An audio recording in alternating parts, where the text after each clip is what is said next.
Sa video na ito, alamin natin ang presyo ng bawat sasakyan na pag-aari ng mag-asawang Sara Diskaya at Curly Diskaya. Una nang nag-viral ang mag-asawa matapos na ipakita ang kanilang 40 na mga mamahaling sasakyan na nagkakahalaga ng milyones. Una na ring sinabi ng mag-asawa na yumaman sila mula nang sila'y pumasok sa DPWH at nakakuha ng mga kontrata sa ilang mga proyekto. Ang interview na ito ay pinalabas sa YouTube channel ni Julius Babaw noong September 17, 2024. Ngunit muling naungkat nang napasama ang kanilang construction company sa mga nakakulimbat ng milyon-milyong halaga sa flood control projects na siya namang ibinunyag ng Pangulo. Kaya naman, samahan niyo kung alamin ang bawat presyo ng kanilang sasakyan.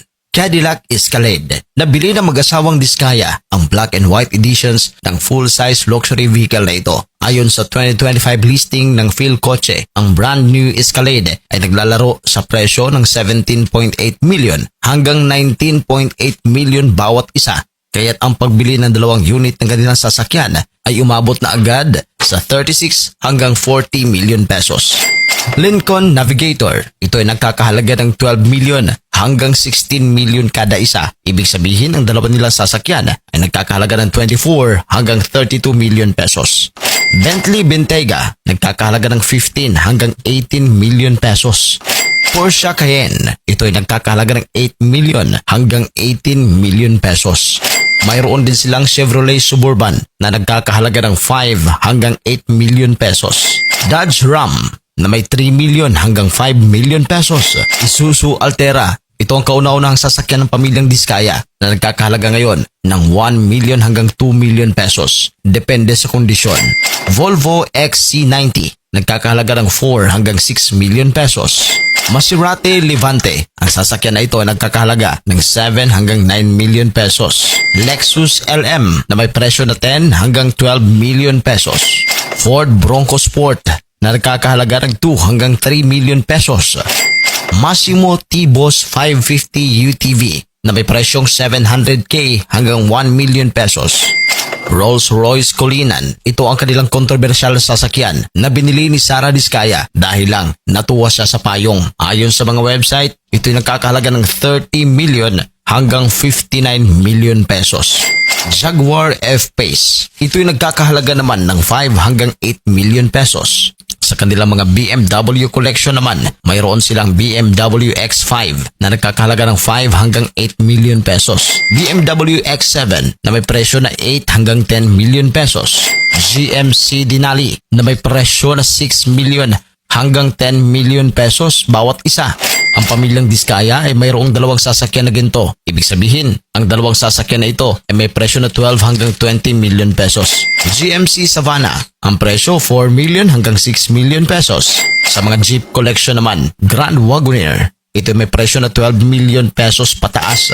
Jeep Gladiator, 4 hanggang 5 million pesos. Mercedes-Benz GLS na may presyo na 8 hanggang 16 million pesos depende sa variant. Mercedes-Benz GLE 6 hanggang 8 million pesos. Mercedes-Benz Sprinter 5.5 hanggang 12.5 million pesos. Mercedes AMG G63, ang presyo tumataginting na 16 hanggang 23 million pesos.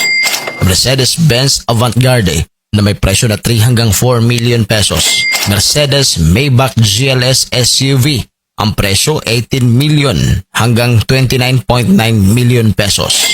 Sa Range Rover Collection, sila ay mayroong Range Rover Autobiography 2020 ng around 9.8 million pesos. Range Rover Evoque na may presyo na 6 million pesos. Land Rover Defender 6.4 hanggang 17 million pesos. Toyota Alphard 4 hanggang 6 million.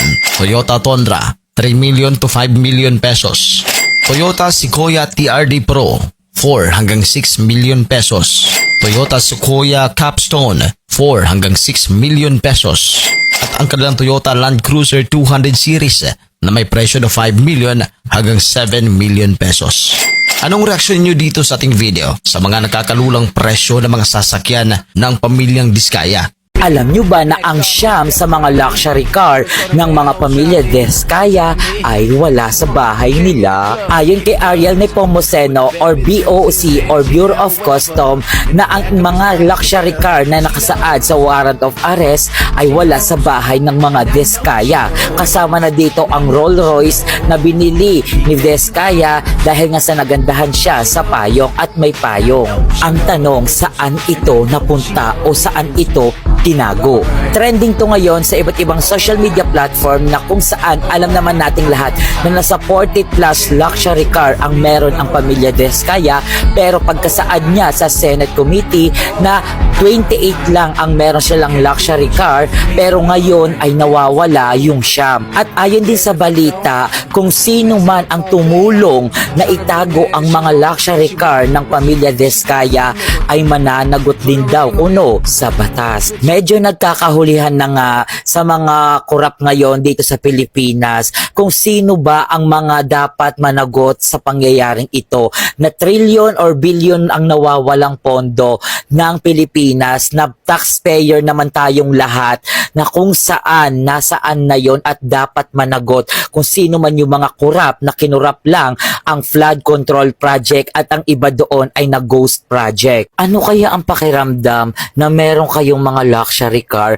Ako nga kahit bike wala, Diyos ko, naghihirap kami para lang mabayaran yung tax. Tapos ganito lang mapupunta lang sa iba. Kayo ba, naniniwala ba kayo na sangkot ang pamilya Deskaya sa pangyayaring flood control project, na ang pondo ng mga taxpayer or ng pondo ng Pilipinas na inilaan sa flood control project ay kasama dito ay si ang pamilya Deskaya? So hanggang dito na lang, paalam.